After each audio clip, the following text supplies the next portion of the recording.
Okay, I haven't been on here for a while. Probably looking a little sloppy, but it's okay. I was watching Steve Harvey show today, and the topic was race and are we sensitive? And I want to say, to a certain degree, yes, we are. But then, to a certain degree, we have blindness on, and we don't want to face the truth. We want to make excuses for the reasons why people do what they do, and they're not real excuses. One of the young ladies seems to want to blame the president for all the problems, and he should not say what he say. Well, he's human, even though he's the president, as we all are. And sometimes we say things that we should not say, but it is not heightened to that. And the question was asked, has it made a difference since he had become president? And the answer is a definite yes, it has. But the funny part to all of it is it's made a difference with him being president. But we as black, and you want to call yourself African American, it didn't make a difference when we had all the white presidents. So why does it define who he is and how things should or should not be because he's a president? And you forget that he's black and white. So you negate the white side and you pick up the black side. And when you talk about blaming and passing judgment, and you talk about political figures, again, I've said this across all my videos. Everybody wants to jump to the president, but you never stop locally and look at your aldermans, your state representatives, your mayors, your governors, your senators, and your congressmen, because they make up that political ring too. But you bypass them and you jump all the way to the top, and you want to put him in a bucket and judge him, but you never judge no other president. This country is on an unbalanced scale, and justice is truly blind. It really is, whether we want to admit it or not. Children are not born racist. They're taught to be that way. And the funny part, the same people that some white folks don't like end up in tanning spas and on the beach trying to get that color. So I'm kind of confused. And if you would cut everybody, it doesn't matter what color you are, the blood would still be the same color. So why is it an issue with the color of the skin and not the person themselves?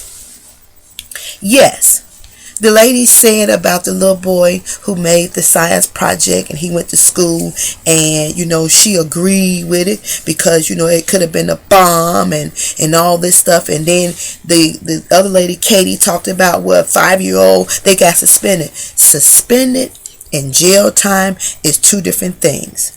Any science project from a child's school is not going to look like you think it's going to be, because they make things out of all kinds of things. But when you handcuff a child to a grown adult over the child, there's something wrong with that picture. And our way of thinking is backwards. It really is. And some of the things that come out of some of these people's mouths is really ridiculous. I think they talk before they think about their responses and their answers. Stop blaming the president for everything. The black on black crime is not his fault, because you're doing it to each other. The person that holds the gun and pull on somebody else, the president ain't in the middle of that. That's your free choice of what you decide to do. The races with the cops and continuous tapes of them beating black men and killing black boys, and they're already handcuffed. It's not the president. It's the person who's doing the crime. You understand what I'm saying? So we need to put the blame where the blame lie. And it's not the president of the United States who's doing these illegal things and unjustly crimes against people that you should not be doing them to. What kind of country have we come to when we feel that it's okay to execute a 9-year-old? Really? to get to a parent, or whatever the reason may be. Taking life is not your position. See, the questions and the anger and the frustration where we should direct it, we don't direct it. We're petty in some areas and we're lackadaisy in others. We don't stop to think about that. We all need to do a checkup from the neck up and look at ourselves in the mirror.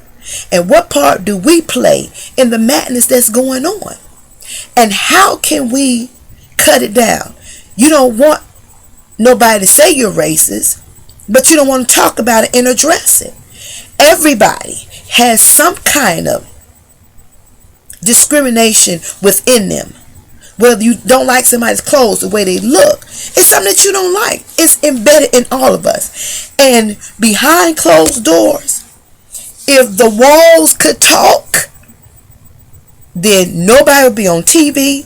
Nobody would be on Twitter, Facebook, YouTube, Instagram, stumble up on Tumblr, Pinterest. You would not be on anything. Your money would disappear. Your house would disappear. Then we would be burning down each other's houses. Let's be realistic here. Some of this stuff is petty. What we should address, and I say this again, we don't. So, are we sensitive? Yes, we are. Is it the president's fault? No, it's not. Get them people down below. Help them control locally before you start jumping to the top. That's all I'm saying. Put the blame where it really lies. And everybody can take some ownership. Bottom line.